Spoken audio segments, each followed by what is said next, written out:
പുറത്തേക്ക് വരില്ല. എന്റെ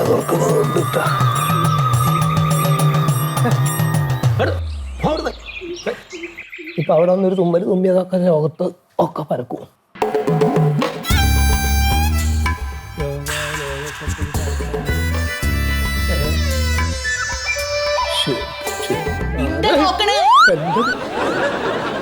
എന്താ തലക്ക് ഭ്രാന്തണ്ട ചെവിയില വന്ന് പറയണേ.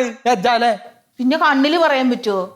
നിങ്ങൾ എന്താ 24 മണിക്കൂർ അങ്ങോട്ട് നോക്കിയിരിക്കണ്? പിന്നെ നോക്കിയിരിക്കാണ്ട് ഈ ജാതി അസുഖമായിട്ടാണ് വന്നിരിക്കണത്. അവിടെ ഒന്ന് ആലോചിക്ക, എന്ത് കാര്യണ്ട് ഇപ്പൊ അവിടെ വന്ന് കുത്തിരിക്കണ്ടേ?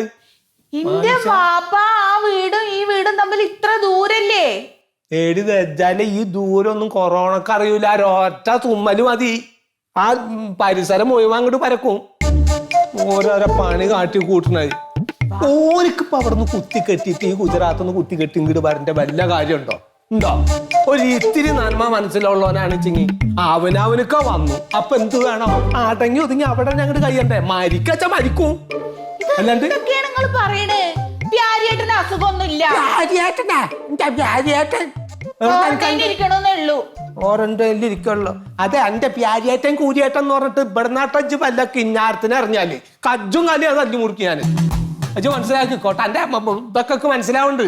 ഇപ്പം മനസ്സിലാവില്ല എന്ന് വിചാരിക്കണ്ട. ആ അങ്ങനെ ഞാൻ വീണ്ടും വീണ്ടും പറയാണ്, പ്യാരിയേറ്റന് അസുഖമൊന്നുമില്ല.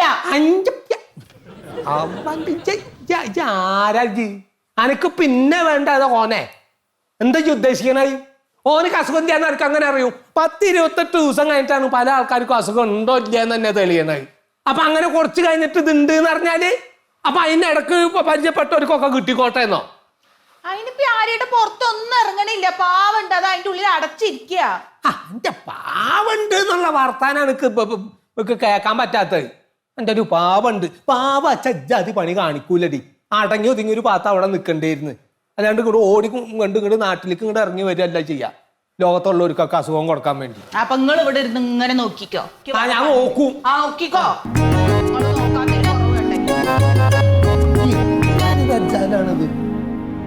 ഒരു വകതിരിവില്ലാത്ത ഇത് എങ്ങനെയൊക്കെ പരക്കാന്ന് അറിയാതെ എന്തിനൊക്കെ ഇങ്ങോട്ട് കുത്തിക്കെട്ടി ഇങ്ങോട്ട് എടുത്തു എന്നുള്ളതാണ് ഞാനിപ്പോ